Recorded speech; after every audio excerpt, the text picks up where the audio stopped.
biggest reasons why you came out here today? If I don't stand up against what's going on, what will my children say? What will my grandchildren say? I'm here for them.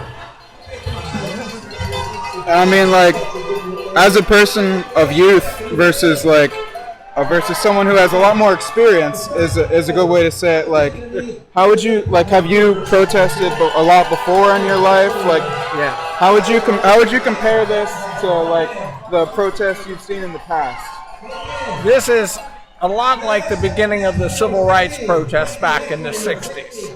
And there's energy here, and if they can keep it up, it'll be successful. I marched for civil rights, I marched against Vietnam, and so yeah. What is the best advice you'd have for like the younger generation with like with you? Obviously you've had like the Vietnam War, like you've been protesting for a while, so I can't imagine it's been like exactly easy. There's been like tribulations, there's times, especially like this current administration, where you feel like, I mean, most people of my age, they're stressed, they're tired, they want to give up.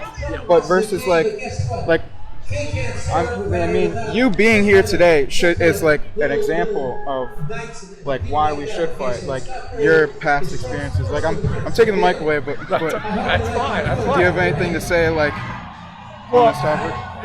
The big thing is democracy is being eroded quickly, and I understand why the youth are not out here as much, because they are stressed. They do have too much, but they need to learn to stand up for themselves. And until that point, I'll be standing up here for them. Thank you very much. Yeah. For like one of the big prompts of this protest and like all the protests around the country, the No Kings protest, has been Donald Trump's like blatant disregard for the law and like processes, like him recently in California taking over the National Guard and the deployment of the U.S. Marines. It's like almost unprecedented until back to the civil rights. Yeah, and a person you need to be prepared for what you're coming to here. You need to be aware of your surroundings. That's something I will tell the young people. Be aware of your surroundings. Be prepared. I mean, I've done this a lot before, but I haven't had to do it for decades. I have like a question, like, so in this day and world, like everything's online, everything's videoed. It's one big thing is the outliers, like the bad apples, the negatives, like how like it's a little harder to fight it because everything can be recorded and it's the digital age, and like at a protest you can stop them, you can try to do, but like from your previous experience, like have you dealt like with bad apples or like that? You've obviously had, but like what's one thing you could say to like people of today that like I feel that you don't live until you found something that you would die for.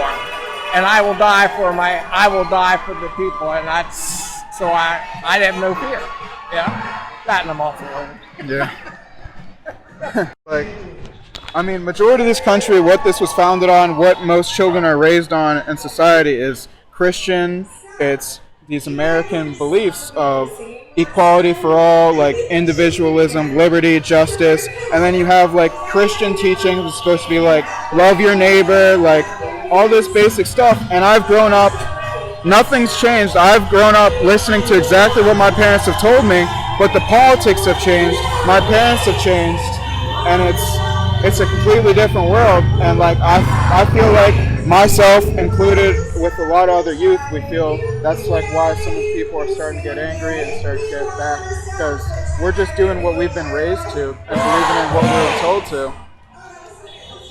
As you head out, make a difference. That's the best thing I could tell anybody, is make a difference for someone else, and you'll do fine. What is I'll just